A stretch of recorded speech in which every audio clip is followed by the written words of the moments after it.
or around that time period, that's when the Lord gave Eldar the revelation of who all the tribes were and had him break it down. Why? Because the Most High was closing up the breaches among all the tribes. So is there more? A little more.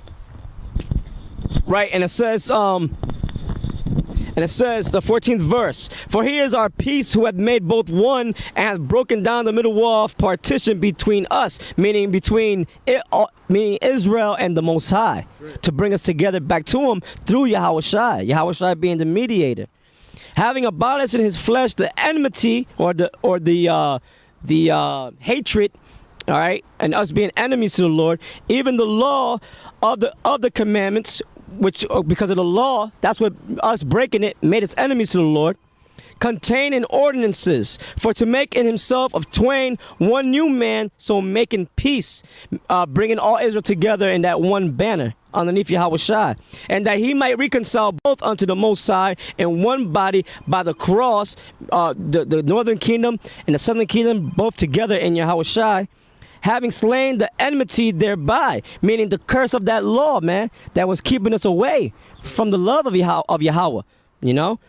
And it says, and came and preached peace to you which were afar off, and to them that were nigh.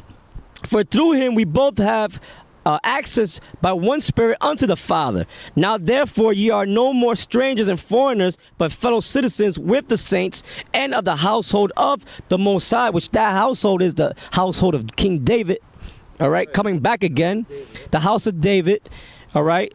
And it says, and are built upon the foundation of the apostles and prophets, Yahushua himself being the chief cornerstone, in whom all the building fitly framed together groweth unto an holy temple in the Lord, in whom ye also are builded together for an habitation of the Most High, Yahweh B'Hashem Yahushua through the Spirit. All right, so let's read on, brother.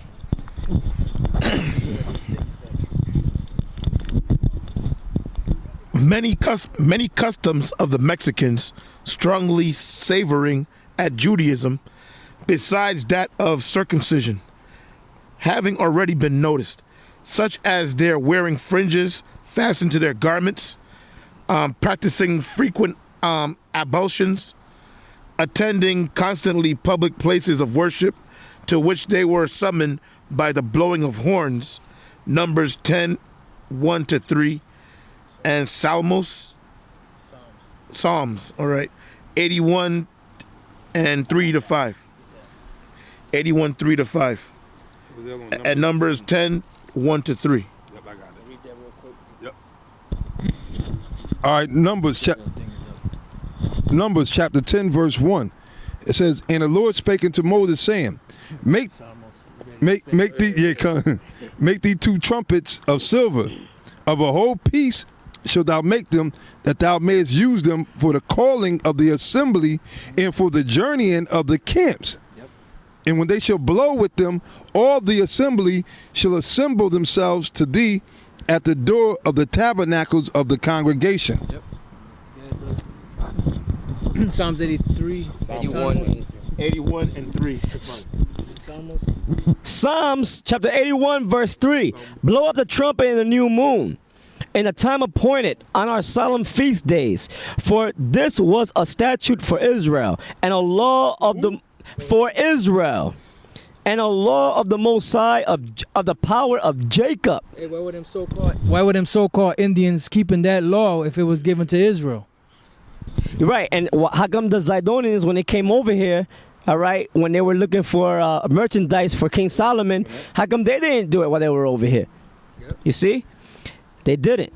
It says, or Moab, or anybody else for that matter that came over here. How come they didn't do those customs? They just came here, did what they had to do and went, you know? It says, this he ordained in Joseph for a testimony, when he went out through the land of Egypt, where I heard a language that I understood not. Right, so go back, brother. Right. It says, attending constantly public places of worship, to which they were summoned by the blowing of horns, as the Jews are to the synagogues, anointing themselves with oils, Exodus 29 and 7. You got that, Exodus 29 and 7. Read that real quick. All right. And And this basically, these are just a lot of similarities of the things that the so-called Indians were keeping with what's written in the scriptures to prove that they are Israelites. They wasn't just keeping it because it was a similar. Matter of fact, give Romans, was that 2 and 14? 14. Exodus chapter 29, verse 7. It says, "Then shalt thou take the anointing oil and pour it upon his head and anoint him." Right, and anoint him. Why? Because that was the anointing. That's why when you said the anointing prayer, which was in Numbers, in Numbers the 6th chapter, you would pour oil and ask the Most High to bless you. No, we don't have to get there yet. I mean, I could put it in post production probably. Go ahead, brother. It says, anointing themselves with oils, addressing each other with the appellation of brother and sister. Sagan says in mentioning in the 14th chapter of his first book, the festival of Zakihut. I can't say that. That's all right. All right, it starts with an X. Zakilhuitl. That's an Issachar word. Yeah, it's a correct word. That the Mexicans ate on one of their feasts unleavened bread. That's right. Exodus 12 and 8. Exodus 12 and 8. So this is basically more proof of that. Matter of fact, read that real quick, brother, in Romans. Romans chapter 2, verse 14. For when the Gentiles, which have not the law, do by nature the things contained in the law, these having not the law are a law unto themselves. Right, because they didn't have the actual law here when they came over here. So it was a law unto themselves. Why? Because it was already in their spirit to do it. So they were called what? The Gentiles. Why? Because they were Israelites. See, when Paul was speaking to the Gentiles, when Yahushua told him to go to the Gentiles, he already knew who he was going to. They was going to Israelites that was in a Gentile state of mind. It wasn't a thing of, or they got a question, okay, they're going to go in the midst of these people, and they're, all right, well, there goes Greeks over there, the real Greeks, and there goes this nation over there. Who should I go to? I don't know. They already knew who to go to. Exodus chapter 12, verse 8. Verse 8. I'm sorry, because these people already was keeping the customs and laws that was in the Bible. Go ahead. Right, Exodus 12 and 8. And they shall eat the flesh in that night, roast with fire, and unleavened bread, and with bitter herbs they shall eat it. Right, that's how you're supposed to eat the Passover, not with feasting and jumping around and rapping, like Nate and his boys be doing, with women with backless dresses, yeah, like it's a fashion show, When they sang back then, they were singing songs of joy, because there was certain, the Lord had delivered them for certain situations. Right. But that's another lesson. But let's get one more, brother. A curious